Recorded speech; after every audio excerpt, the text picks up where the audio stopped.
Hello दोस्तों, आज की इस वीडियो में हम ancient and medieval Indian political thought के अंतर्गत आपकी एक यूनिट है बृहस्पति। आज की इस वीडियो में हम आपकी इस यूनिट को काफ़ी डिटेल में कवर करेंगे। तो चलिए आगे बढ़ते हैं और अपनी इस यूनिट को शुरू करते हैं। तो देखिए दोस्तों, वैदिक पौराणिक कथाओं में बृहस्पति देवताओं के गुरु हैं। वह पवित्र ज्ञान, आकर्षण, भजन और समारोहों के स्वामी हैं। साथ ही साथ असुरों के साथ उनके संघर्ष में इंद्र के बुद्धिमान सलाहकार भी हैं। वह देवों के शिक्षक भी हैं, जबकि उनके विरोधी दानवों के शिक्षक शुक्राचार्य हैं। उन्हें ज्ञान तथा वाक्पटुता के देवता और गुरु के रूप में भी जाना जाता है। देखिए दोस्तों, अभी यहाँ पे हम कुछ सामान्य बातें कर रहे हैं और अगर हम यहाँ पे बात करें तो देखिए जो बृहस्पति हैं उन्हें हम देवताओं के गुरु के रूप में जानते हैं, इसलिए इन्हें देव गुरु कहा जाता है। ठीक है। तो बृहस्पति जी को हम जो वैदिक पौराणिक कथाएं हैं उसमें अगर हम देखें तो बृहस्पति जी को देव गुरु माना जाता है, देवताओं का गुरु समझा जाता है। ठीक है। इन्हें पवित्र ज्ञान, आकर्षण, भजन और समारोह का स्वामी माना जाता है। अब इनके जो विरोधी हैं, जैसे कि अगर हम बात करें बृहस्पति जी की, तो इनके जो विरोध में है वो है शुक्राचार्य। शुक्राचार्य क्यों? क्योंकि बृहस्पति जो है वो देवताओं के गुरु हैं और जो शुक्राचार्य हैं जिसके बारे में अभी हम आगे के वीडियोस में पढ़ेंगे, वो असुरों के गुरु हैं। ठीक है। तो जो असुर हैं उनके गुरु कौन है? शुक्राचार्य। इनके बारे में हम आगे की वीडियोस में पढ़ेंगे, लेकिन आज की जो वीडियो है वो बृहस्पति जी को लेकर है। तो ये जो बृहस्पति जी हैं वो असुरों के साथ जो संघर्ष है उसमें इंद्र के बुद्धिमान सलाहकार भी हैं। ठीक है। देवताओं के गुरु भी हैं, शिक्षक भी हैं और सलाहकार भी हैं। ठीक है। इसके साथ ही इन्हें ज्ञान और वाक्पटुता के देवता के रूप रूप में जाना जाता है। वाक्पटुता क्या होता है? तो देखिए दोस्तों, वाक्पटुता का मतलब होता है बोलने की कला। मतलब एक कला होती है जिससे कि हम अच्छे से सामने वाले से बोलते हैं, जिससे कि अगर हमें कोई अपना काम भी करवाना है तो सामने वाले से हम इस तरह से बोलें जिससे कि वो हमारा काम भी कर दे। तो वाक्पटुता वही होता है। तो वाक्पटुता मतलब होता है बोलने की कला। तो बोलने की कला के देवता के रूप में भी इन्हें जाना जाता है। बात करने की कला, तो आई होप यहाँ तक आपको क्लियर होगा। यहाँ पे सारे पॉइंट आपको मैं समझा रहा हूँ काफी आसान भाषा में। हो सकता है आपको थोड़ा सा स्टार्टिंग में टफ लगेगा, लेकिन सारे पॉइंट आपको अच्छे से क्लियर हो रहे होंगे। देखिए दोस्तों, ये टफ इसलिए है क्योंकि हाई लेवल की एजुकेशन है, तो यहाँ पे तो टफ होना लाजमी है। ठीक है। कोई मतलब बड़ी बात नहीं कि टफ लग रहा है आपको, तो टफ तो लगेगा, लेकिन आप कितना अच्छे से समझ पा रहे हैं वो आपकी मतलब वो आपको मतलब यहाँ पे देखना है। अगर आपको अच्छे से सारी चीजें समझ में आ रही हैं, कम शब्दों में भी आप थोड़ी थोड़ी चीजें मतलब समझ रहे हैं, तो बहुत है उतना। अभी 2 पॉइंट में हमने कुछ ज़्यादा बातें नहीं की, लेकिन कुछ भी जो भी बात नहीं की वो आपको समझ में आई होंगी। ठीक है। तो बृहस्पति जी देवताओं के गुरु के रूप में जाने जाते हैं। इसके साथ ही कुछ और बातें हैं जो बृहस्पति जी से जुड़ी हुई, तो उसको भी अभी यहाँ यहाँ पर हम पढ़ रहे हैं। तो देखिए, महाभारत के कुछ साक्ष्यों से यह ज्ञात होता है, ये पता चलता है कि ऋषि बृहस्पति अंगिरस के पुत्र थे तथा कई पुराणों में उनको अग्नि देवता के पुत्र के रूप में वर्णित किया गया है। उन्हें देवताओं के प्रशिक्षक के रूप में भी जाना जाता था। तो देखिए दोस्तों, यहाँ पे कुछ ज़्यादा समझने वाली चीज़ है ही नहीं। यहाँ पे बस आपको यहाँ पे जो चीज़ें लिखी है उसे एक बार अच्छे से स्टडी कर लेना है। देखिए, महाभारत के कुछ साक्ष्य हैं जिससे ये पता चलता है हमें कि ये जो ऋषि बृहस्पति हैं ये अंगिरस के पुत्र हैं। अब अंगिरस कौन थे? तो अंगिरस भी एक ऋषि थे। ठीक है। ये भी एक ऋषि थे, इनका भी नाम है इतिहास में। तो ये एक ऋषि थे, तो इनके पुत्र माने जाते हैं। कुछ साक्ष्य हैं जो बताते हैं ऐसा। इसके अलावा कुछ पुराण हैं जो बताते हैं कि इन्हें अग्नि देवता के पुत्र के रूप में जाना जाता है। तो अग्नि देवता का के पुत्र में भी इनका वर्णन किया गया है कुछ पुराणों में। और महाभारत के जो साक्ष्य हैं वो ऋषि बृहस्पति को अग्निरस के पुत्र के रूप में देखते हैं। तो ये सामान्य बातें हैं जो कि बृहस्पति जी से जुड़ी हुई हैं। इसको अभी तक हमने देखा है। यद्यपि परंपरा और वैदिक साहित्य के अनुसार बृहस्पति के नाम पर दो पुस्तकें हैं। प्रथम पुस्तक बृहस्पति सूत्र है और दूसरी जो पुस्तक है वो है बृहस्पति स्मृति। तो देखिए दोस्तों, जो कुछ मतलब परंपरा चली आ रही है, कुछ वैदिक जो साहित्य हैं, तो उसके अनुसार बृहस्पति के नाम पर दो पुस्तकें हैं। एक है बृहस्पति सूत्र और एक है बृहस्पति स्मृति। तो यही यही पुस्तकें हैं जिसके द्वारा हम कई सारी बातें जानते हैं। अब कई विद्वानों के अनुसार यह माना जाता है कि दूसरी पुस्तक की गणना काफी पुरानी अवधि में हुई है, अर्थात प्रथम से पहले हुई है, संभवतः दूसरी शताब्दी ईसा पूर्व, जबकि पहली पुस्तक की गणना 11वीं या 12वीं शताब्दी की है।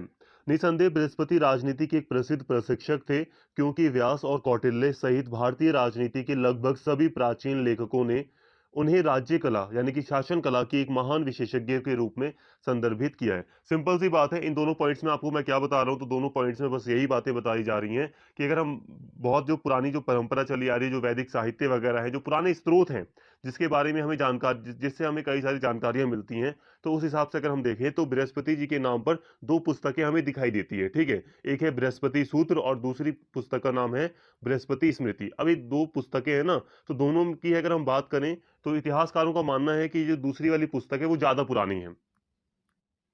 तो कितनी पुरानी है, तो संभवतः ये जो दूसरी शताब्दी ईसा पूर्व थी, तो उसके आसपास की ये पुस्तक मानी जाती है। इसके अलावा ये जो बृहस्पति सूत्र है, माना जाता है कि इसकी जो गणना है, इसकी मतलब बृहस्पति सूत्र ये जो पुस्तक है लिखी गई है, तो ये कब लिखी गई है, तो ऐसा माना जाता है कि ये 11वीं शताब्दी या 12वीं शताब्दी के आसपास लिखी गई है।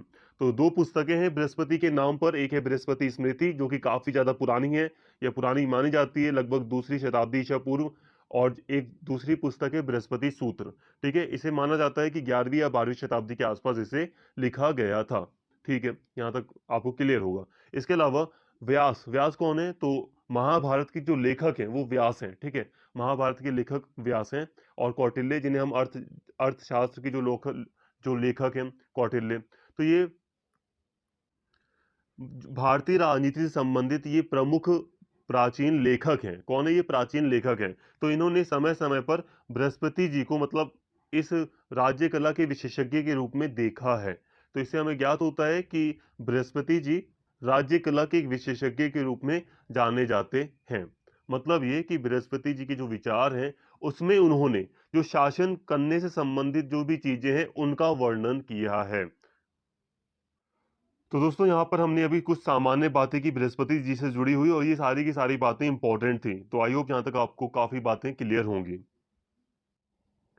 अब हम बात करते हैं राजा की उत्पत्ति की। राजा की उत्पत्ति कह लो, मैंने यहाँ पे राजा की उत्पत्ति लिख रखा है, आप चाहें तो यहाँ पे शासन की उत्पत्ति कैसे हुई ये भी आप लिख सकते हैं। तो बृहस्पति जी के अकॉर्डिंग हम बात करने जा रहे हैं कि वो क्या किस तरह से संदर्भ, मतलब यहाँ पे बात कर रहे हैं कि राजा किस तरह से सामने आया, शासन किस तरह से स्थापित हुआ, इसके बारे में किस तरह से बृहस्पति जी बात कर रहे हैं। अब हम इसके बारे में बात कर रहे हैं। तो देखिए दोस्तों, बृहस्पति इस बात से सहमत है कि शुरुआत में निष्पक्षता पर केंद्रित एक स्वर्ण युग था, कोई राजा नहीं था और सभी ने वही किया जो कि उचित था। निसंदेह स्वामी और दासों के साथ एक सामाजिक संरचना थी, लेकिन संपूर्ण प्रणाली अपने आप ही स्वतः संचालित होती थी। एक ऐसा समाज जहां सद्भाव एवं सहयोग कायम था, वहां पर सब कुछ अच्छा था। हालांकि इसके अधपतन में दो कारकों ने योगदान दिया, मानव अहंकार और लालसा यानी कि इच्छा या लालच तृष्णा। दोस्तों एक बात मैं यहाँ पे दोबारा क्लियर करूंगा, पहले की वीडियोस में भी मैंने कई बार क्लियर किया है। तो देखिए यहाँ पर हम देख रहे हैं मनु कौटिल्य, हमने फिर बौद्ध ग्रंथ का जो अग्नासूत वगैरह है उसको भी हमने समझा था कि वो किस तरह से बात कर रहे थे कि राजा की उत्पत्ति कैसे हुई, मतलब एक राज्य कैसे स्थापित हुआ, शासन व्यवस्था कैसे स्थापित हुई। तो वही बातें यहाँ पर भी होने जा रही हैं। बस हम यहाँ पर बस ये देखेंगे कि बृहस्पति जी इस बात को लेकर क्या कह रहे हैं। उनके अकॉर्डिंग हम देख रहे हैं कि आखिर उन वो क्या कह रहे हैं कि किस तरह से राजा सामने आया, यानी कि राज जो शासन व्यवस्था है उसकी स्थापना की गई। मनु स्मृति में हमने देखा था, कौटिल्य का जो अर्थशास्त्र है उसमें हमने देखा था कि राजा की उत्पत्ति होती है, देवी उत्पत्ति का सिद्धांत था उसमें। जब हमने मनु को पढ़ा था स्पेशली, तो वहां पे क्या था, मनु कौटिल्य को जब हमने पढ़ा कि पहले अराजकता की स्थिति फैली हुई थी, अशांति की स्थिति फैली हुई थी, चारों तरफ क्या था, अशांति की स्थिति थी। मतलब जो बड़ी मछली थी, जो ताकतवर इंसान था, वो छोटे कमजोर इंसान को सताता था, परेशान करता था, और चारों तरफ अशांति फैली हुई थी। ऐसे में शांति वगैरह या शांति व्यवस्था स्थापित करने के लिए राजा की उत्पत्ति होती है। कैसे होती है, तो वीडियोस में मैंने आपको बताया था सारी बातें। तो यहाँ पे भी वही बात हो रही है कि यहाँ पर अब हम बात कर रहे हैं कि राजा की उत्पत्ति कैसे हुई। तो बृहस्पति जी क्या कह रहे हैं इस बात को लेकर, तो यहाँ पे बात को समझिए। अब बृहस्पति जी कह रहे हैं यहाँ पर कि पहले राजा की उत्पत्ति से वो पहले की बात कर रहे हैं कि जब राजा की उत्पत्ति नहीं थी, यानी कि छोटे मोटे मुखिया वगैरह होते होंगे, लेकिन कोई स्पष्ट शासन वगैरह स्थापित नहीं था, कोई स्पष्ट शासन व्यवस्था स्थापित नहीं थी। तो उससे पहले बृहस्पति जी यहाँ पर कह रहे हैं कि उससे पहले एक स्वर्ण युग था, जब एक अपने आप ही सामाजिक संरचना बन चुकी थी और लोग अच्छे से रह रहे थे, कोई दिक्कत नहीं थी। ठीक है, एक निष्पक्षता पर आधारित एक स्वर्ण युग था। निष्पक्षता थी मतलब सच्चाई थी और राजा नहीं था उस समय। और समाज अपने आप चल रहा था, सामाजिक जो संरचना थी वो अपने आप संचालित हो रही थी। समाज में सद्भाव था, सहयोग कायम था और सब कुछ अच्छा था। लेकिन मानव अहंकार और जो तृष्णा है, जो लालसा है, जो लालचपन है, ठीक है, जो इच्छा है और जो मानव का अहंकार है, इसने क्या किया? इसने समाज का पतन किया। इसने समाज का पतन किया। इससे ज्ञान, नैतिक सीमा और सामाजिक सहयोग बिल्कुल लुप्त हो चुके थे। उन्हें जंगल के कानून के पक्ष में छोड़ दिया गया, जिसने यह सुनिश्चित किया कि शक्तिशाली व्यक्ति कमजोर को पछाड़कर आगे की ओर निकल गए। वह मत्स्य न्याय के पारंपरिक विचार या मछलियों के नियम को भी दोहराते हैं, जिसके अनुसार एक बड़ी मछली छोटी मछलियों को खा जाती है। उस समय कृषि, वाणिज्य और व्यापार अस्तित्वहीन थे। इस समय राजा बनने की आवश्यकता स्पष्ट हो गई थी। बृहस्पति के मत अनुसार लोग एकत्रित होते हैं और एक ऐसे व्यक्ति का चयन करते हैं जिसे कि अत्याचार अत्याचार की ऐसी स्थितियों से बचाव के लिए पहले से स्वर्गीय लक्षणों का उपहार प्रदान किया गया है। अब बात यहाँ पे वही है कि वो बृहस्पति यहाँ पे कह रहे हैं कि पहले एक निष्पक्षता पर आधारित एक स्वर्ण युग था, सब कुछ अच्छा था, समाज में सब सद्भाव भी था, सहयोग भी कायम था। लेकिन फिर समाज में मानव अहंकार आ जाता है, लोगों में अपने अपने लोग, जो लोग होते हैं, व्यक्ति होते हैं, उनमें अहंकार आ जाता है और जो उनकी लालसा होती है ये आ जाती है समाज में, तृष्णा, लालसा। और इससे क्या होता है? समाज का अंत होता है। अंत का मतलब यह है कि समाज में अब अशांति पैदा हो जाती है। अब जो बड़ी मछली होती है वो छोटी मछली को मतलब खाने का प्रयास करती है। मतलब जो ताकतवर इंसान होता है वो छोटे इंसानों को सताता है या कमजोर लोगों पर शासन करने का प्रयास करता है, मतलब अपना हक जमाने का प्रयास करता है। तो इस तरह से समाज में क्या होता है? एक मत्स्य न्याय का सिद्धांत लागू हो जाता है, या जंगल का कानून। जंगल का कानून का मतलब यही है कि जंगल में जो ताकतवर होगा वही बचेगा। ठीक है, तो मतलब यही है। तो इस ऐसी स्थिति पैदा हो जाती है। इसे आप यूं कह सकते हैं, अशांति की स्थिति पैदा हो जाती है, सामने आती है। और फिर राजा की आवश्यकता होती है कि हाँ, कोई ऐसा व्यक्ति चाहिए जो कि सारी चीजें संभाल सके या एक एक शांति व्यवस्था स्थापित कर सके। और इसीलिए लोग एकत्रित होते हैं, लोग इकट्ठे होते हैं और फिर एक ऐसे व्यक्ति को चूज करते हैं जो कि उन्हें अत्याचारों से मतलब छुटकारा दिला सकता है और जिसमें स्वर्गीय लक्षण है। मतलब स्वर्गीय लक्षणों का मतलब है भगवान जैसे लक्षण है, ठीक है, अच्छे लक्षण है। तो उसको फिर वो अपना राजा चुन लेते हैं। यह है शासन व्यवस्था की किस तरह से उत्पत्ति होती है बृहस्पति के अकॉर्डिंग। ठीक है, इस प्रकार से बृहस्पति पारंपरिक विश्वास को साझा करते हैं कि मानवीय लालच व तृष्णा ही राज्य की भावना राज्य की भावना की ओर ले जाते हैं, और इस समस्या का समाधान मानवीय स्वार्थ को रोकना है और यह सुनिश्चित करना है कि समाज में अधिकार कायम रहे। मनु और कौटिल्य जैसा सप्तांग सिद्धांत बृहस्पति के लेखन में भी उपलब्ध है। इन 7 प्रकृति में से कुछ को बृहस्पति द्वारा पूर्ण रूप से स्पष्ट किया गया है। यहाँ उनमें से कुछ का विवरण निम्नलिखित है। तो देखिए दोस्तों, तो इस प्रकार हम यही देख रहे हैं कि बृहस्पति मानते हैं कि जो मानवीय लालच है, जो तृष्णा है और जो मानव का अहंकार था, उसने ही राजा की उत्पत्ति में मतलब योगदान दिया है। राजा की उत्पत्ति कह लो या सुस्पष्ट शासन व्यवस्था की उत्पत्ति होती है।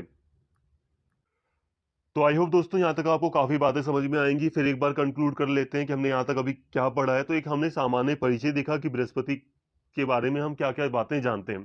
तो इन्हें हम देव गुरु के रूप में जानते हैं। तो ये सामान्य बातें थी, यहाँ पे मैंने आपको बताया था। ठीक है, यहाँ पे कोई ऐसा नहीं कि आपको नहीं समझ में आया होगा, सामान्य बातें थी, यहाँ पे हमने बात की थी। ठीक है, 2 पुस्तकें हैं इनके नाम पर, तो बृहस्पति सूत्र और बृहस्पति स्मृति, इसकी बात मैंने आपको बताई थी।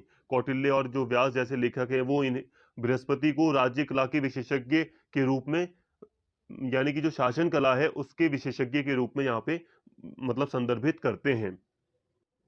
इसके बाद हमने बात की कि आखिर ये जो बृहस्पति हैं वो किस तरह से बात कर रहे हैं कि शासन व्यवस्था की उत्पत्ति, यानी कि राजा किस तरह से सामने आया। तो वो डायरेक्टली यही कह रहे हैं कि पहले एक स्वर्ण युग था, लेकिन फिर उसमें कुछ मतलब मानव अहंकार और लालसा के कारण फिर वो बिगड़ गया, उसमें अशांति की स्थिति पैदा हो गई। फिर लोगों ने एक ऐसे व्यक्ति को चूज कर लिया जिसमें भगवान जैसे गुण थे, स्वर्गीय गुण थे, और राजा के रूप में फिर उस व्यक्ति को चुन लिया, और इस तरह से शासन व्यवस्था की उत्पत्ति होती है। एक राजा की उत्पत्ति इस तरह से होती है। कौन कह रहा है ऐसा? तो ये बृहस्पति जी के द्वारा ऐसा कहा जा रहा है। आई होप यहाँ तक आपको सारी बातें क्लियर होंगी। सिंपल सी बात है दोस्तों, हम यहाँ पे इंडियन पॉलिटिकल थॉट पढ़ रहे हैं, तो इंडियन पॉलिटिकल थॉट में हम यही सारी बातें ही करेंगे। तो इंडियन पॉलिटिकल थॉट में हम यही बात कर रहे हैं कि आखिर जो इंडियन पॉलिटिकल थॉट है उसमें जो मतलब दार्शनिक वगैरह हैं, जो विद्वान हैं, वो किस तरह से जो राजनीतिक व्यवस्था है, जो शासन के बारे में जो नियम वगैरह हैं, उनके बारे में वो क्या-क्या बातें कह रहे हैं। तो हमने मनु को पढ़ लिया था, हमने कौटिल्य को पढ़ा, यहाँ पर हम बृहस्पति को पढ़ रहे हैं। तो इन्होंने क्या-क्या बातें करी वही हम पढ़ रहे हैं और यहाँ तक हमने काफ़ी कुछ पढ़ लिया। जैसे कि मनु और कौटिल्य ने सप्तांग सिद्धांत की बात की है, तो बृहस्पति जी ने भी ऐसी ही बात की है। जैसे कि देखो, मनु कौटिल्य को जब हम पढ़ रहे थे, वो क्या कहते थे कि राजा शासन में राजा का बहुत महत्व है। फिर उसके बाद वो उन्होंने बात की थी कई दूसरी चीजों की, जनपद की बात की थी, ठीक है, सेना की बात की थी, दुर्ग की बात की थी उन्होंने, मित्र की बात की थी, तो शासन के अलग अलग अंगों की बात की थी, जिससे कि एक जो राज्य है वो अच्छे से मतलब अगर उसके ये सातों अंग अच्छे से संचालित होंगे तो राज्य सदा कायम रहेगा। तो उसी तरह बृहस्पति जी ने भी यहाँ पर एक राज्य, एक स्टेट के अलग अलग अंगों की बात की है, जैसे कि राजा, मंत्री परिषद और जो दूसरी चीजें हैं उनकी बात इनके द्वारा भी की गई। देखिए दोस्तों, मनु कौटिल्य वगैरह ने सप्तांग सिद्धांत दिया है, ठीक है। सप्तांग सिद्धांत में इन्होंने मेजरली क्या कहा है कि जो एक स्टेट होता है ना, एक राज्य जो होता है ना, एक जो देश होता है, उसके 7 अंग होते हैं, 7 अंग होते हैं, और उसका इन्होंने काफी अच्छे से वर्णन किया है। इसको हमने पहले पढ़ा भी है, ठीक है। हालांकि वहां पे बस हमें सप्तांग सिद्धांत पढ़ना था, ज्यादा कुछ ज्यादा डीपली उस समय हमें पढ़ना नहीं था। तो मनु कौटिल्य के अंतर्गत हमने सप्तांग सिद्धांत भी पढ़ा है। लेकिन यहाँ पे बात कर रहे हैं बृहस्पति जी की। तो अगर हम बृहस्पति जी की बात करें तो इन्होंने भी एक स्टेट को अलग अलग अंगों के रूप में देखा है। इन्होंने भी एक स्टेट को, एक राज्य को अलग अलग अंगों के रूप में देखा है, कि इन्होंने माना है कि एक स्टेट में एक राजा होता है और राजा के ये कर्तव्य होते हैं, ये इन्होंने बताया है। इसके अलावा इन्होंने, बृहस्पति जी ने कहा है कि एक स्टेट में मंत्री परिषद का एक अहम रोल होता है। तो इन्होंने मंत्री परिषद का भी वर्णन किया है। इन्होंने माना है कि एक जो न्याय व्यवस्था होती है वो बहुत ज्यादा महत्वपूर्ण होती है, तो इन्होंने उसका वर्णन भी किया है। तो अब हम बृहस्पति जी के अकॉर्डिंग जो इन्होंने राज्य के अंग बताए हैं, उसका अब हम एक एक करके स्टडी करेंगे। तो इन्होंने कुछ बताए हैं, तो कुछ को ही यहाँ पर हम अच्छे से समझेंगे। तो यहाँ पे सबसे पहले इन्होंने राजा की बात की है, तो राजा को यहाँ पे अच्छे से हम समझेंगे। हालांकि राजा के बारे में कुछ बातें अभी हमने स्टार्टिंग में भी की कि लोगों ने किस तरह से राजा को चूज किया। अब देखिए, पहले के सिद्धांतकारों की भांति ही बृहस्पति राजा को समाज को नियंत्रित करने और सभी आर्थिक गतिविधियों के प्रोत्साहन के लिए सर्वोच्च प्राधिकरण के रूप में देखते हैं। उन्होंने राजा को सर्वोच्च और सबसे महत्वपूर्ण स्थान दिया है। सिंपल सी बात है कि बृहस्पति जी ने राजा को समाज में सबसे ज्यादा महत्वपूर्ण यानी कि सर्वोच्च, सबसे ज्यादा ऊंचा स्थान दिया है और सबसे ज्यादा इंपॉर्टेंट प्लेस इनको दिया है, ठीक है। समाज को नियंत्रित करने के रूप में राजा को इन्होंने देखा है। बृहस्पति ने दावा किया कि भगवान ने समाज में व्यवस्था स्थापित करने के लिए राजा को अपनी समानता में बनाया है, और उनके अनुसार भगवान ने अपनी योजना में राजा को सामाजिक सद्भाव को खतरे में डालने वाले लोगों को दंडित करने का अधिकार दिया है। बृहस्पति राजा की दैवीय उत्पत्ति पर अधिक बल देते हैं, जो उन्हें शांति पर महाभारत की तुलना में अत्यधिक शक्ति देता है। देखिए दोस्तों, यहाँ पे हम बृहस्पति जी के अकॉर्डिंग बात कर रहे हैं कि इन्होंने मतलब राजा के बारे में क्या क्या बातें कही हैं। तो इन्होंने माना है कि एक शासन व्यवस्था में राजा का एक बहुत बड़ा रोल है। अब इसमें इन्होंने राजा को सबसे ज्यादा ऊंचा स्थान दिया है, सबसे ज्यादा सर्वोच्च स्थान दिया है, सबसे ज्यादा महत्वपूर्ण स्थान दिया है। ये मानते हैं कि राजा ही समाज को नियंत्रित करेगा, ठीक है। इसके अलावा ये मानते हैं कि राजा के अंदर देवी गुण है। देवी गुण कैसे, मतलब इन्होंने कहा कि भगवान ने राजा को अपनी समानता में बनाया है, मतलब राजा के अंदर भगवान के कई सारे गुण हैं, और इसी के चलते, क्योंकि भगवान ने अपनी योजना में राजा को सामाजिक सद्भाव को खतरे में डालने वाले लोगों को दंडित करने का अधिकार दिया। मतलब यह है कि जो लोग समाज में अशांति फैलाएंगे, तो भगवान ने राजा को दंड देने का भी अधिकार दिया है। बृहस्पति जी का ऐसा कहना है कि राजा किसी भी व्यक्ति को दंड दे सकता है, मतलब पनिश कर सकता है, उसके पास ये अधिकार है, वो सजा दे सकता है। इसके साथ ही ये देखिए, देखिए दोस्तों, जब हमने महाभारत महाभारत को आई थिंक आपको नहीं पढ़ा है मैंने, लेकिन महाभारत का एक पार्ट है शांति पर्व, ठीक है। महाभारत का एक चैप्टर कह लो, भाग कह लो, एक शांति पर्व है, जिसमें राजा की उत्पत्ति वगैरह की बात की गई है, राजधर्म की बात की गई है, तो कई सारी बातें की गई हैं। तो उसमें भी माना गया है कि राजा में कई सारे दैवीय गुण हैं। लेकिन फिर भी जब हम बात करते हैं बृहस्पति जी के राजा की, तो इन्होंने शांति पर्व की तुलना में महाभारत का जो शांति पर्व है, इसने जो राजा में दैवीय गुण देखे हैं, इसकी तुलना में बृहस्पति जी अत्यधिक दैवीय उत्पत्ति पर बल देते हैं। मतलब जब हम बात करें बृहस्पति जी की बात करें, जब हम महाभारत की बात करें, तो जो महाभारत का शांति पर्व है, तो वो राजा को दैवीय गुण देता है, लेकिन वो इतने ज्यादा दैवीय गुण नहीं देता जितना कि बृहस्पति जी के राजा में दैवीय गुण हमें दिखाई देते हैं। मतलब बृहस्पति जी दैवीय उत्पत्ति पर अधिक बल देते हैं महाभारत की शांति पर्व की तुलना में। ठीक है, अब यहाँ पे व्यास नाम आ रहा है, तो व्यास समझ जाना महाभारत के जो लेखक हैं। ठीक है, बृहस्पति व्यास की अवज्ञा और विद्रोह के सिद्धांतों का समर्थन नहीं करते। देखिए दोस्तों, यहाँ पे व्यास लिखा है, यहाँ पे महाभारत भी हम कर सकते हैं, यहाँ पे महाभारत का शांति पर्व भी मैं लिख सकता हूँ, क्योंकि व्यास कौन है, महाभारत के लेखक है। तो देखिए, जब हम बात करते हैं महाभारत की, महाभारत में भी शांति महाभारत का जो भाग है शांति पर्व, उसमें भी राज व्यवस्था से संबंधित कई सारी बातें लिखी हैं कि राजधर्म क्या होगा, राजा क्या कर सकता है, क्या नहीं कर सकता, राजा का क्या कर्तव्य होगा। तो उसमें हम देखते हैं कि व्यास ने, यानी कि महाभारत में हमें दिखाई देता है कि अगर जो राजा है वो खराब है, राजा टैक्स लेकर भी लोगों की रक्षा नहीं कर पा रहा, तो उसमें हमें दिखाई देता है कि विद्रोह का अधिकार है। लोग जो जनता होगी वो विद्रोह कर सकती है। मतलब महाभारत में ऐसा मतलब कहा गया है, ऐसे कर्तव्य जो राजधर्म वगैरह उसमें लिखा है कई सारी बातें, कि अगर जो राजा है वो टैक्स लेकर भी प्रजा की रक्षा नहीं कर सकता, या राजा काफी ज्यादा खराब है, तो जो प्रजा होगी तो वो विद्रोह कर सकती है, ऐसी आज्ञा उसमें दी गई है। लेकिन बृहस्पति ने इन सिद्धांतों का बिल्कुल भी समर्थन नहीं किया। ठीक है, ऐसा कोई भी कार्य जो राजा की अवज्ञा के विरुद्ध किया गया हो, वह कार्य ईश्वर के विरुद्ध हो सकता है, क्योंकि राजा अंतर ब्रह्मांडीय देवताओं की सभी शक्तियों को स्वयं में समाहित कर देता है, जो उसे अलौकिक चरित्र का आश्वासन देता है। तो देखिए दोस्तों, सिंपल सी बात है कि जो बृहस्पति हैं वो राजा के प्रति किसी भी विद्रोह वगैरह की आज्ञा नहीं देते हैं जनता को। ठीक है, ये मानते हैं कि जो राजा है उसमें, क्योंकि ईश्वर के ही गुण होते हैं, ठीक है, उसका जो चरित्र होता है वो अलौकिक चरित्र होता है, ईश्वर की जैसा उसका चरित्र होता है। तो अगर राजा के विरुद्ध कुछ भी किया जाएगा तो वो ईश्वर के विरुद्ध वो कार्य माना जाएगा, ऐसा बृहस्पति जी मान रहे हैं। अब यहाँ पे देखिए, अगर आप लोग इस पूरे पॉइंट को देखेंगे तो आपको हो सकता है थोड़ा सा हार्ड लगे, लेकिन आप हार्ड मत बनाओ। जब मैं आपको समझा देता हूँ तो वो चीज़ आपके लिए आसान हो जाती है, और आप आसान भाषा में भी अगर आप समझेंगे चीज़ों को तो कोई दिक्कत नहीं है। ठीक है, इसके साथ ही राजा को राजस्व के भुगतान के बदले में लोगों की सेवा करनी चाहिए। राजा तभी फलता फूलता है जब वह लोगों के लिए काम कर रहा हो।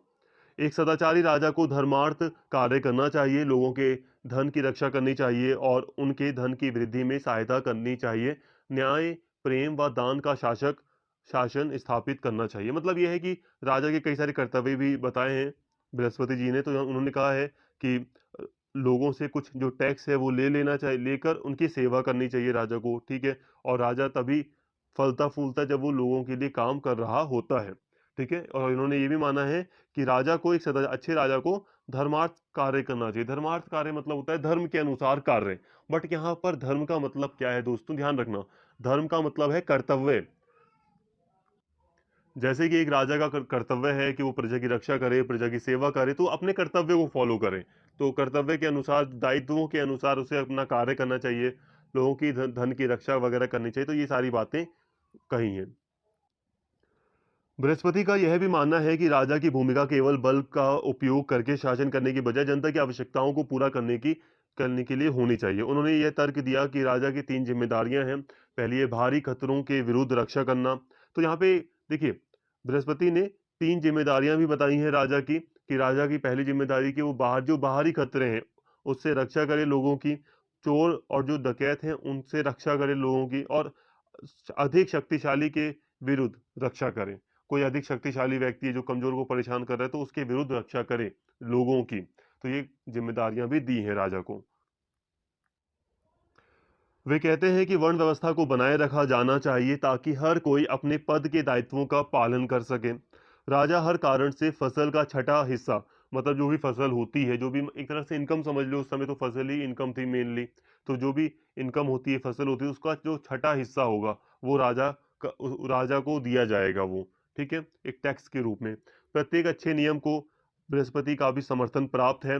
राजा को व्यापार, वाणिज्य और कृषि में वृद्धि को बढ़ावा देना चाहिए, उसे पड़ोस की सामाजिक गतिविधियों में भाग लेना चाहिए और शिक्षितों की रक्षा करना चाहिए। तो ये कर्तव्य दिए हैं, ये राजा के बारे में ये सारी बातें बृहस्पति जी ने बताई हैं अपने शासन कला वगैरह के सिद्धांत में। ठीक है, तो यहाँ पे ज़्यादा समझाने की चीज़ें है नहीं, जैसे कि यहाँ पे साफ साफ लिखा है कि राजा को व्यापार, वाणिज्य और कृषि में वृद्धि वृद्धि को बढ़ावा देना चाहिए। तो इसमें समझाने के लिए कुछ नहीं है इस चीज़ में, इस पॉइंट में।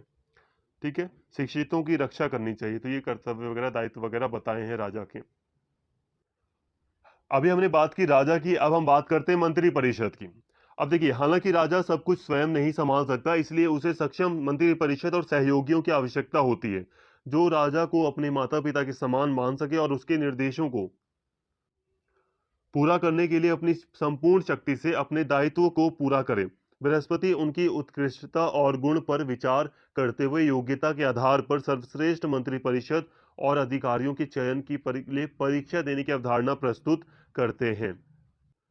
देखिए दोस्तों, बृहस्पति मंत्री परिषद को एक इम्पॉर्टेंट रोल यहाँ पे देते हैं। वो मानते हैं कि जो मंत्री परिषद है उसका एक रोल बहुत ज़्यादा इम्पोर्टेंट होता है, उसकी एक महत्वपूर्ण भूमिका होती है, और ऐसे में एक सही मंत्री परिषद होनी बहुत आवश्यक है, जो राजा को अपने मतलब माता पिता समान माने और राजा के निर्देशों का पूरी तरह पालन करे। और वो यहाँ तक बात करते हैं कि एक परीक्षा होनी चाहिए जिसके द्वारा मंत्री परिषद के अधिकारियों का या जो मंत्री परिषद में जो लोग हैं उनका चयन हो। एक परीक्षा के द्वारा उनकी योग्यता वगैरह के आधार पर एक परीक्षा हो और उसके द्वारा मंत्री परिषद में जो सदस्य हैं उनका चयन किया जाए। लेकिन यहाँ पे ध्यान देना, वह इस बात पर बल देते हैं कि योग्यता की ओर बल देने देने का अर्थ अवसर की समानता नहीं है। वो यहाँ पर ये भी कह रहे हैं कि यहाँ पर हम परीक्षा की बात कर रहे हैं, योग्यता की बात कर रहे हैं, लेकिन अवसर की समानता नहीं है। मैं अभी समझाता हूँ आपको।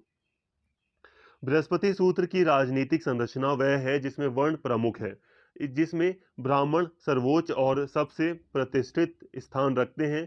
अधिकांश अधिकारियों को उनके वर्ण के आधार पर चुना जाएगा तथा बृहस्पति इस बात को स्पष्ट करते हैं कि मंत्री परिषद में सबसे निचले वर्ण के लोगों को नियुक्त नहीं किया जाएगा।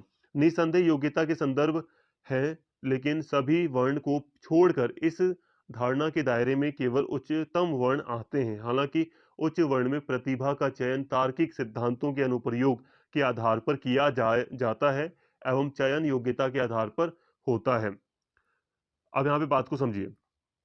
यहाँ पे देखिए, मंत्री परिषद को एक इंपॉर्टेंट रोल दिया है, एक इंपॉर्टेंट रोल माना है बृहस्पति जी ने, इसीलिए कहा है कि योग्यता के आधार पर परीक्षा हो, उसके बाद ही मंत्री परिषद में जो अधिकारी हैं, जो जो सदस्य हैं, उनका चयन होना चाहिए।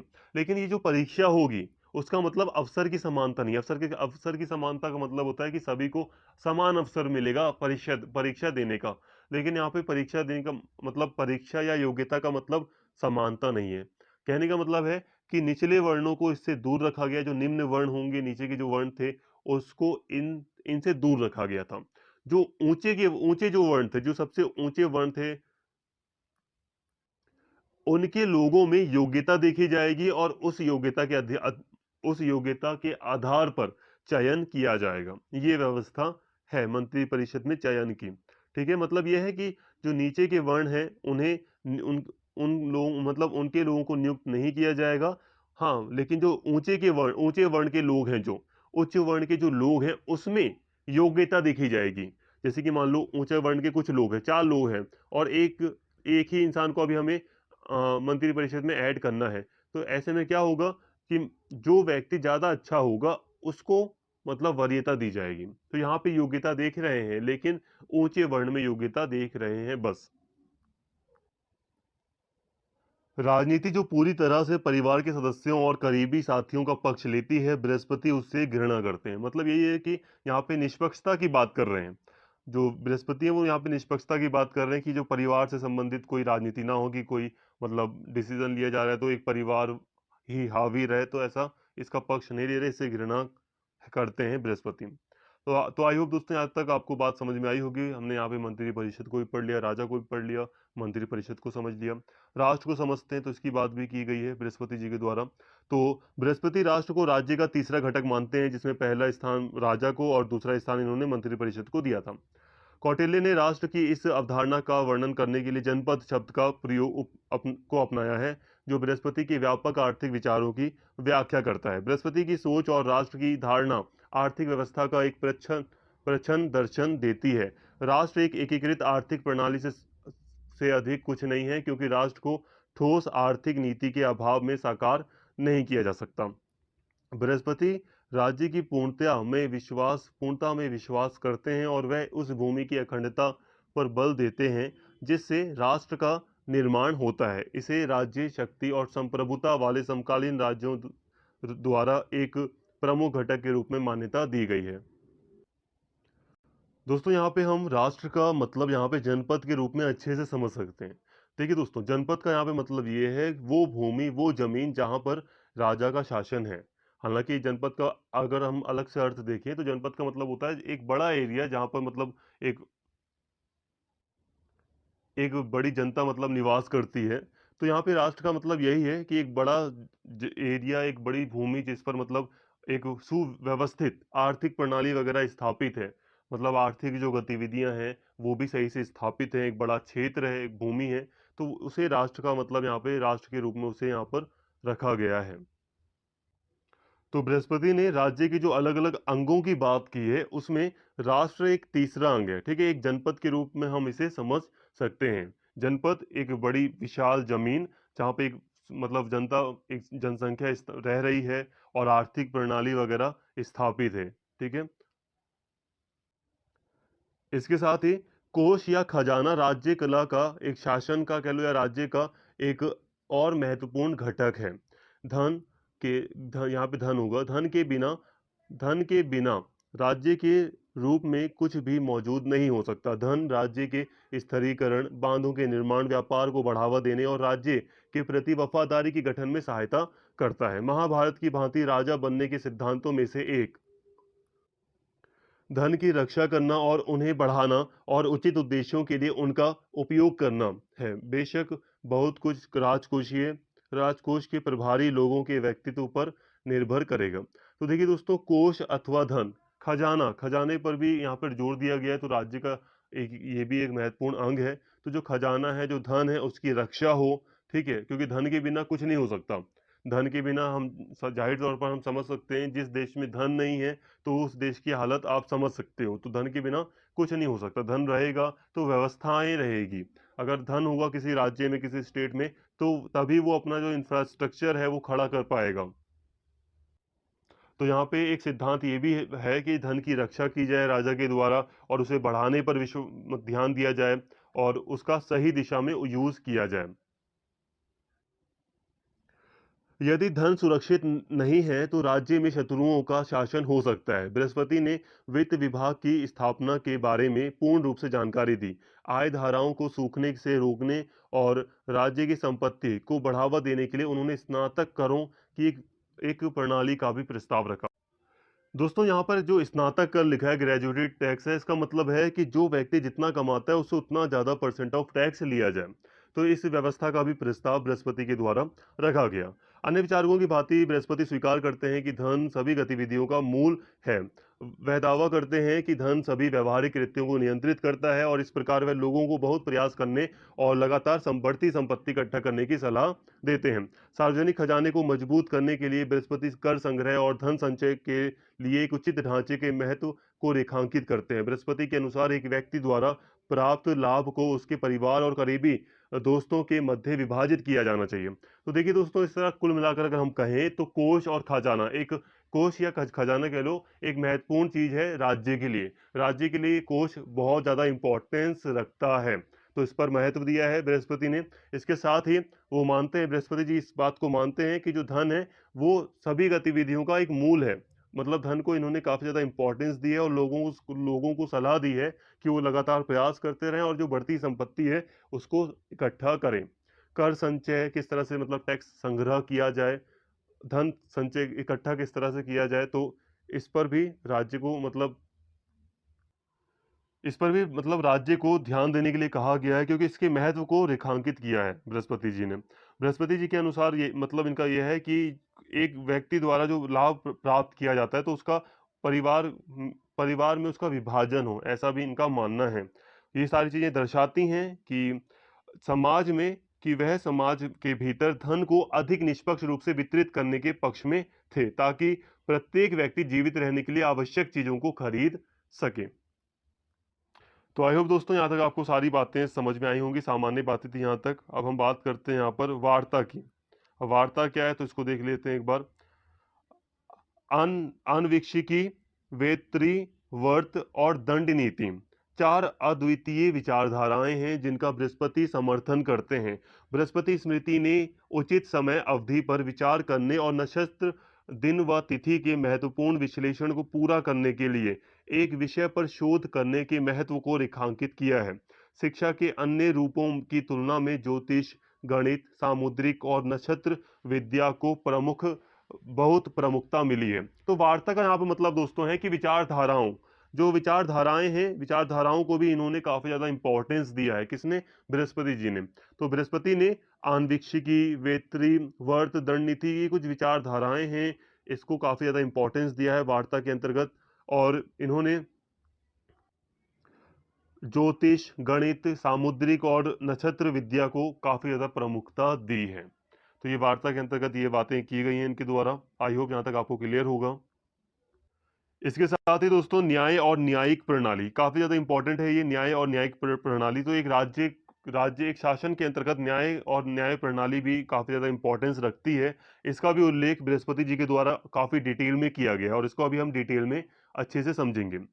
तो बृहस्पति की राजनीतिक मान्यताओं को जो बात उल्लेखनीय बनाती है वह यह है कि वह एक जटिल न्यायिक प्रणाली को किस प्रकार से स्पष्ट करते हैं। मतलब एक जो जटिल न्यायिक प्रणाली है उसका काफी अच्छे से वर्णन किया गया है बृहस्पति के द्वारा, तो ये चीजें खास बनाती हैं।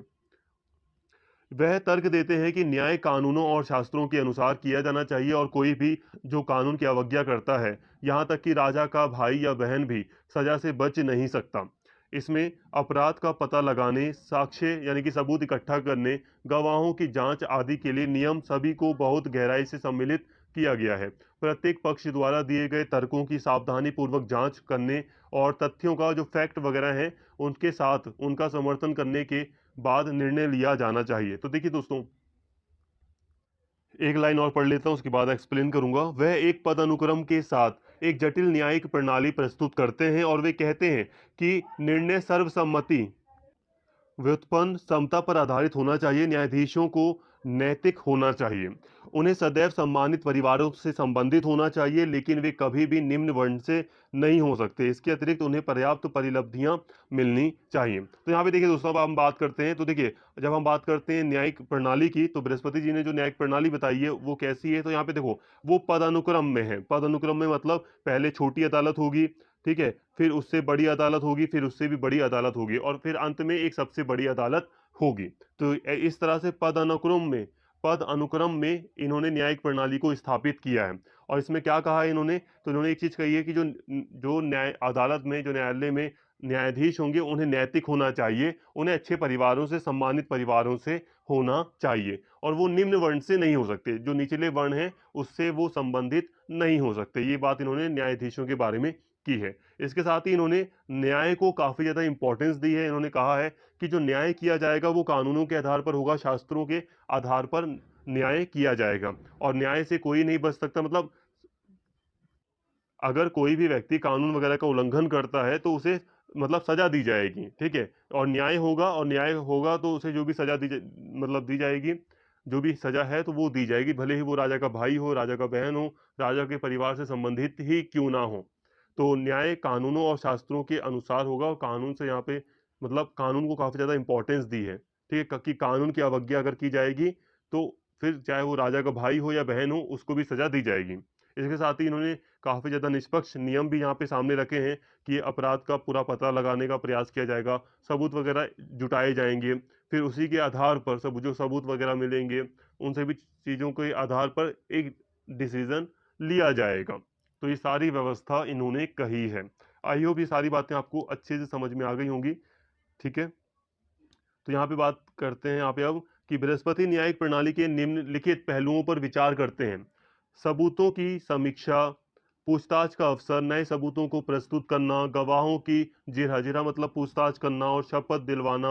वह अनिवार्य है कि अदालतें यह अनिवार्य है कि अदालतें क्षेत्रीय परंपराओं और रीति रिवाजों को ध्यान में रखें। तो एक यहाँ पे एक और महत्वपूर्ण बात ये है कि ये भी ध्यान रखा गया है कि जो अदालतें होंगी वो क्षेत्रीय परंपराओं को ध्यान में रखेंगी कि जिस क्षेत्र में वो हैं, उस इलाके में जो भी लोग हैं वो किन परंपराओं को फॉलो कर रहे हैं, उस क्षेत्र की क्या परंपराएं हैं, ठीक है, तो उसको ध्यान में रखेगी।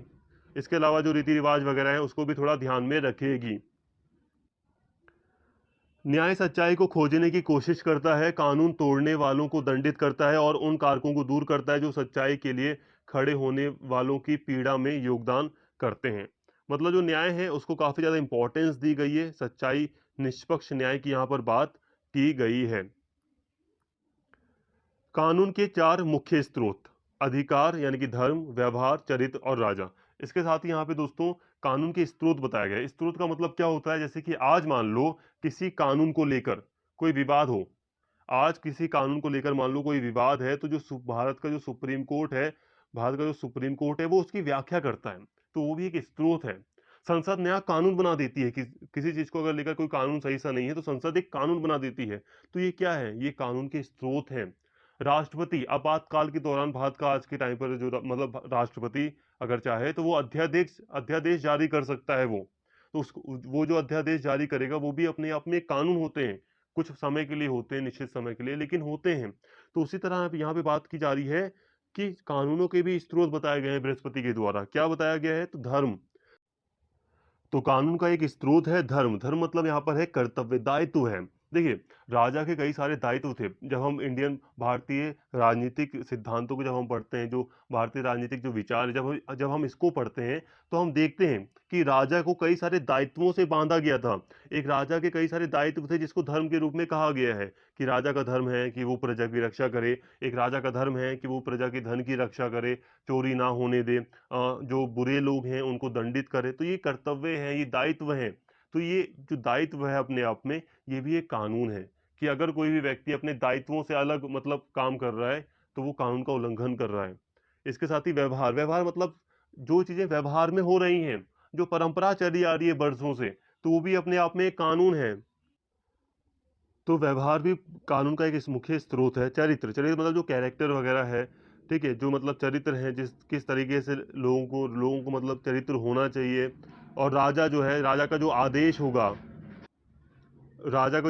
होगा वो भी अपने आप में एक कानून का स्रोत होगा। तो ये कानून के स्रोत बताए गए हैं। इसके अलावा बृहस्पति आनुपातिक दंड की एक विधि का सुझाव देते हैं। इस अवधारणा में कहा गया है कि लोगों को अपनी वर्ण स्थिति द्वारा निर्धारित दायित्वों से भटकना नहीं चाहिए। इसका तथ्य यह है कि कोई भी कानून से ऊपर नहीं है, भले ही वे कितने ही शक्तिशाली हो। तो यहाँ पे देखो एक आनुपातिक दंड की बात भी यहाँ पर की गई है। इसका मतलब यह है कि जो अलग अलग वर्ण है, स्पेशली चार वर्णों की बात की गई थी प्राचीन समय में। तो जो अलग अलग जो वर्ण हैं, तो उनके अलग अलग सभी वर्णों में सभी के दायित्व भी निर्धारित किए गए थे कि जो ब्राह्मण वर्ण है उसका ये काम होगा, वो ये काम कर सकता है, ये काम नहीं कर सकता। जो निचले वर्ण है वो ये काम कर सकते हैं, नहीं कर सकते।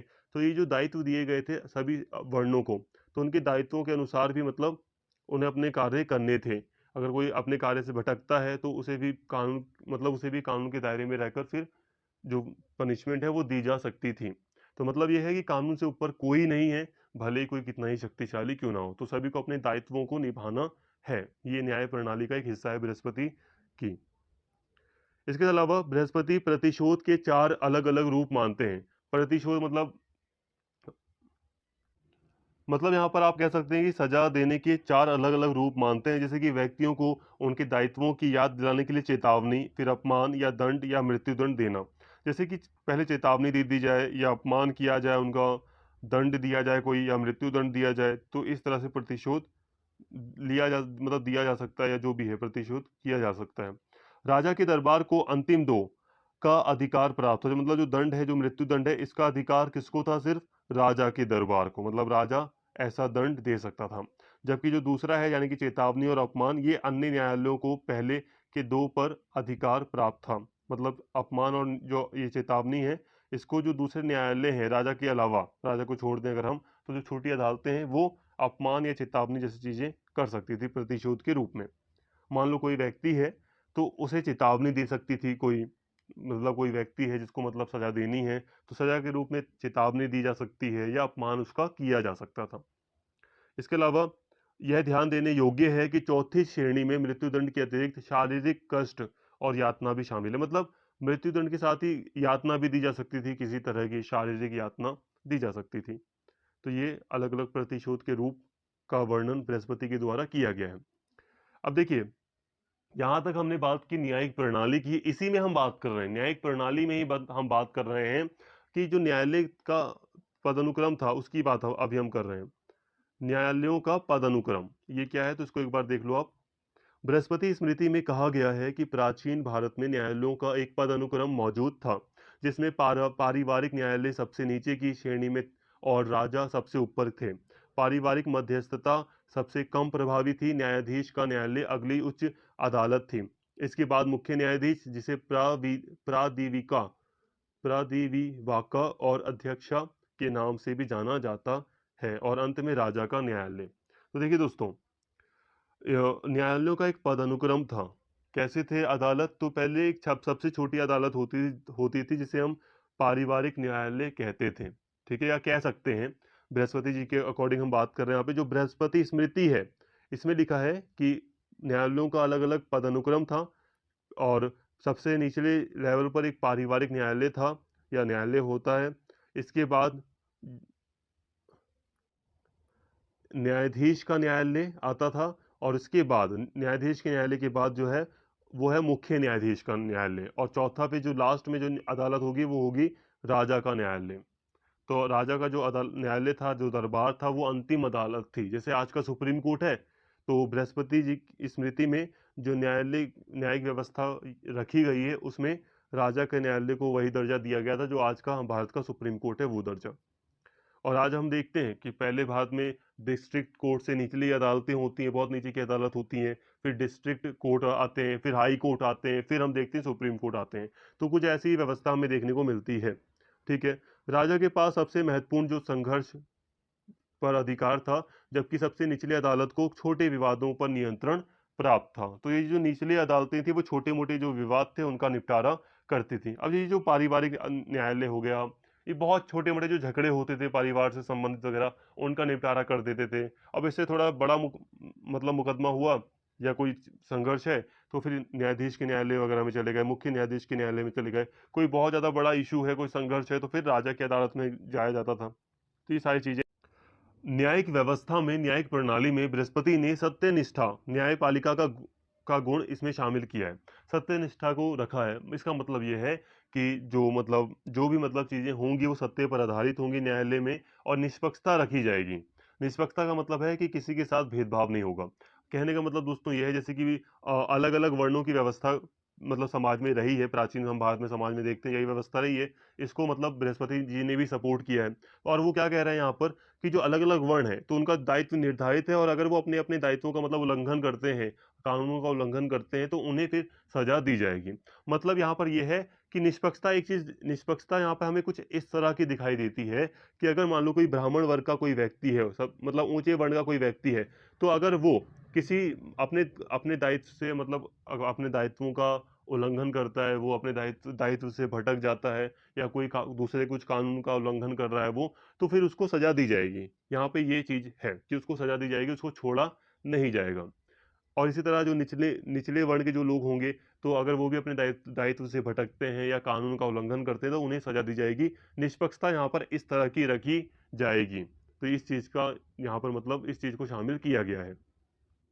इसके साथ ही यहाँ पे भ्रष्टाचार का प्रतिकार की बात की गई है, मतलब किसी भी तरह का भ्रष्टाचार ना हो, ऐसी व्यवस्था यहाँ पे रखने का प्रयास किया गया है कि जो अगर न्यायिक प्रणाली जो है, जो न्यायिक प्रणाली है, जो न्याय व्यवस्था है, अगर उसमें जो न्यायाधीश है, अगर वो रिश्वत लेते हैं तो उनकी जांच हो, ऐसी बातें की गई हैं बृहस्पति जी के द्वारा। अगर वो निष्पक्ष नहीं रहते हैं, तो ये एक भ्रष्टाचार का प्रतीक माना जाएगा, और उन्हें भी फिर सजा देने का प्रावधान किया गया है कि उन्हें भी सजा मिलनी चाहिए, उनकी भी जांच होनी चाहिए। तो इस तरह भ्रष्टाचार का प्रतिकार किया गया है। न्यायिक प्रणाली में, बृहस्पति जी की न्यायिक प्रणाली में भ्रष्टाचार का प्रतिकार किया गया है। जैसे कि जो न्यायाधीश है, वो निर्णय देने से पहले किसी ऐसा ना हो कि वो किसी एक पक्ष के समर्थन में चले जाएं, दूसरे पक्ष की बात ही ना सुने। तो ये सारी चीजें अगर हों तो वो भ्रष्टाचार होंगी, और भ्रष्टाचार का प्रतिकार किया गया है। तो ये चीज़ें हमने देख ली, न्यायिक व्यवस्था को यहाँ तक हमने काफ़ी अच्छे से समझ लिया। आई होप यहाँ तक आपको काफ़ी डिटेल में समझ में आया होगा। बृहस्पति की न्यायिक प्रणाली को हमने, जस्टिस को यहाँ पे हमने पढ़ लिया।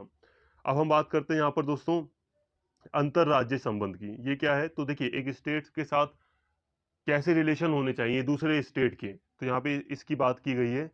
तो देखिए, बृहस्पति ने अंतर्राज्यीय संबंधों को राजनीति का एक महत्वपूर्ण पहलू बताया है, पॉलिटिक्स का एक इंपॉर्टेंट पहलू बताया है। राजा को शत्रु की सेनाओं को विभाजित करने के लिए प्रत्यक्ष, प्रतिभाशाली या राजनयिक तरीकों का उपयोग करना चाहिए। मतलब ये है कि अंतर्राज्यीय संबंध में कि एक राज्य दूसरे राज्य से कैसे संबंध होने चाहिए, एक राजा के दूसरे राज्य के साथ। तो यहाँ पे इन्होंने कहा है कि जो राज्य है, जो राजा है, उसे जो शत्रु से राजा है उसकी सेनाओं को विभाजित करने का प्रयास करना चाहिए। ठीक है। इसके साथ ही उसे शत्रु के साथ संधि करने, समझौता यानी कि संधि, समझौता करने के बाद भी उस पर विश्वास नहीं करना चाहिए। ये चीज बताई है। इसके साथ ही धर्म विजय पद्धति का उपयोग किया जाना चाहिए। एक शासक केवल अपने अंतिम विनाश के लिए मंच तैयार करता है जब वह अधर्म की ओर मुड़कर एक युद्ध में विजयी होता है। धर्म के प्रति प्रतिबद्धता करके महान व्यक्ति निश्चित रूप से अत्याचारियों को पराजित कर सकते हैं। अंतर्राष्ट्रीय संबंधों में जासूस एवं राजनयिक की भूमिका आवश्यक है। अंतर्राज्यीय संबंध का मतलब यही है कि एक स्टेट को दूसरे राज्य के साथ कैसे संबंध रखने चाहिए। तो बृहस्पति यहाँ पे यही कह रहे हैं कि जो शत्रु राजा है, शत्रु जो सेनाएं हैं, उनको विभाजित करने का प्रयास करना चाहिए राजा को। और अगर वो संधि भी कर ले शत्रु के साथ, तब भी उसे उस पर विश्वास नहीं करना चाहिए। इसके साथ ही वो कहते हैं कि धर्म विजय पद्धति का पालन होना चाहिए। मतलब ये है कि एक राजा को धर्म पर ही चलना चाहिए, अपने धर्म का पालन करना चाहिए, अधर्म का रास्ता नहीं अपनाना चाहिए। धर्म का मतलब यहाँ पे मैंने कई बार बता दिया, धर्म का मतलब दायित्व है। जैसे कि राजा का जो धर्म है, राजा को उसी के अकॉर्डिंग चलना है। स्पेशली आप ये कह सकते हैं कि सच्चाई और नैतिकता से जुड़ी हुई जो चीज है धर्म, आप उसे ऐसे समझ सकते हैं कि धर्म में यहाँ पे सच्चाई भी शामिल है। जो सच्चाई का जो रास्ता है उसी के अकॉर्डिंग राजा को चलना चाहिए, धर्म का पालन करना चाहिए। जैसे कि एक राजा का कर्तव्य है कि वो अपने प्रजा की रक्षा करे। ठीक है। हम भारतीय, जब हम इंडियन पॉलिटिकल थॉट को पढ़ते हैं तो हम यही देखते हैं कि हमेशा यही कहा जाता है कि राजा का एक धर्म है, एक दायित्व है कि वो प्रजा की रक्षा करे। ठीक है, चोरी होने से बचाए, जो बेकार लोग हैं उनको दंडित दंडित करे, लोगों के धन की रक्षा करे, लोगों स्त्रियों की रक्षा करे, बच्चों की रक्षा करे। ठीक है, तो ये सारी चीजें मतलब धर्म के रूप में बताई जाती हैं, दायित्वों के रूप में राजा की बताई जाती हैं। तो राजा को इसी को फॉलो करना है। राजा का जो दायित्व है, राजा के जो कर्तव्य है, राजा को उसको फॉलो करना चाहिए। ठीक है, तो ये चीज इंपॉर्टेंट है। इसके साथ ही अंतर्राष्ट्रीय संबंधों में जो इंटरनेशनल रिलेशन होते हैं, तो उसमें जासूस की एक इंपॉर्टेंट भूमिका होती है, तो उस पर भी यहाँ पे ध्यान दिया गया है। राजनयिक, ठीक है, जो कुछ डिप्लोमेट्स होते हैं, तो राजनयिक की भूमिका भी आवश्यक है। तो ये सारी बातें अंतर्राज्यीय संबंध के बारे में बृहस्पति जी के द्वारा बताई गई हैं। तो दोस्तों, आई होप यहाँ तक आपको सारी बातें क्लियर होंगी। यहाँ तक हमने काफ़ी डिटेल में यहाँ पे हमने सारी बातें पढ़ ली। उम्मीद करता हूँ वीडियो आपको पसंद आई होगी। अगर वीडियो अच्छी लगी हो तो प्लीज़ चैनल को सब्सक्राइब कर लें, वीडियो को लाइक करें, शेयर करें और कमेंट करके अपना फीडबैक जरूर दें। थैंक